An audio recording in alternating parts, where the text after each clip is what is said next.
Sementara itu, Wakil Presiden Republik Indonesia Yusuf Kala atau JK juga menggelar open house di kediaman dinas Wakil Presiden RI di Jalan Diponegoro, Jakarta Pusat. Open house dalam rangka Hari Raya Idul Fitri ini didatangi oleh ratusan orang. Selain masyarakat umum, rumah kediaman dinas JK juga dipadati oleh sejumlah tokoh masyarakat lain, khususnya politisi, pengusaha, serta wakil kedutaan besar asing.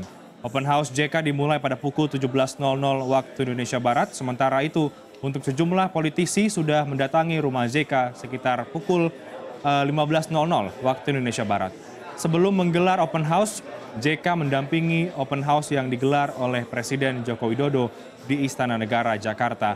Besok, JK akan berangkat ke kampung halamannya, Makassar, dan kembali ke ibu kota pada hari Selasa 28 Juni. Saya ingin bergeser ke Sisi begitu yang memantau tadi bagaimana acara open house yang berlangsung di rumah dinas Wakil Presiden. Sisi, mungkin Anda bisa ulas kembali tadi bagaimana berlangsungnya acara buka silaturahmi Lebaran begitu di rumah dinas Wakil Presiden dan siapa saja tokoh-tokoh yang hadir hari ini. Ya, selamat malam Renhat. Tadi Wakil Presiden Republik Indonesia Yusuf Kala menggelar open house di kediamannya Jalan Diponegoro, Jakarta Pusat. Itu sekitar pukul 17.00 waktu Indonesia Barat. Tapi sejumlah politisi memang sudah memadati kediamannya itu sejak pukul 15.00 waktu Indonesia Barat. Tapi Renhat, kalau kita runutkan sendiri ke belakang begitu, ini pertama kalinya JK menggelar open house di kediamannya di Jalan Diponegoro tersebut. Karena dalam 2 tahun belakangan, biasanya JK ini sendiri melakukan open house di Istana Wakil Presiden. Dan juga ini merupakan kali pertama JK menggelar open house pada pukul sore hari, ini 17.00 waktu Indonesia Barat.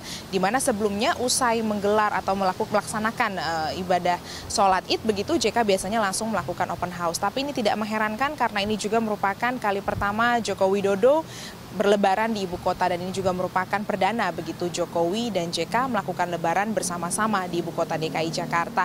Dan tadi Renhat ada sejumlah baik itu politisi, pengusaha, dan juga ada perwakilan dari kedutaan besar asing yang hadir dan memenuhi kediaman dari Yusuf Kala. Untuk politisi ini sendiri ada dari jajaran menteri di Kabinet Kerja, Menteri Luar Negeri Retno Marsudi, dan juga ada Menteri Perindustrian Erlangga Hartarto, dan ada sejumlah politisi yang didominasi oleh kalangan politisi dari Partai Golkar. Tapi ini juga tidak mengherankan Rehat, karena kalau kita kaji lagi dari segi aspek historikal, JK merupakan salah satu mantan ketua umum Partai Golkar, sehingga kedekatan yang dijalin hingga saat ini juga menjadi salah satu sarana begitu banyaknya politisi Golkar yang tadi datang ke rumah JK, termasuk ada Aziz Samsudin, salah satu anggota Komisi 3 DPR RI begitu.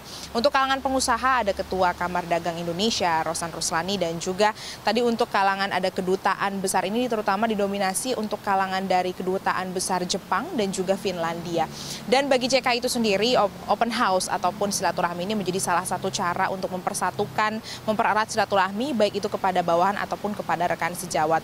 Dan selain ada juga politisi, tadi juga ada gubernur dan juga wakil gubernur DKI Jakarta terpilih Anies Baswedan dan Sandiaga Uno yang mendatangi kediaman JK pada pukul 15.00 waktu Indonesia Barat. Dan setelah bertemu dengan JK, Anies Sandi sendiri juga mengunjungi kerabatnya JK atau iparnya JK ini, Aksa Mahmud. Dan kalau kita lihat, memang Aksa Mahmud ini merupakan ayah kandung dari Erwin Aksa yang merupakan pengusaha utama, pendonor utama untuk gelaran kampanye Anies Sandi pada Pilkada 2016 lalu. Dan setelah itu keduanya langsung bergegas menuju mantan pasangannya JK pada tahun 2014, Susilo Bambang Yudhoyono dan juga B.J. Habibie. Dan JK sendiri direncanakan akan menggelar open house lagi besok di di kampung halamannya Makassar, Sulawesi Selatan, dan akan kembali melanjutkan tugas kenegaraan bersama Joko Widodo pada tanggal 28 Juni 2017. Renhat. Baik, terima kasih Nur Aspasia.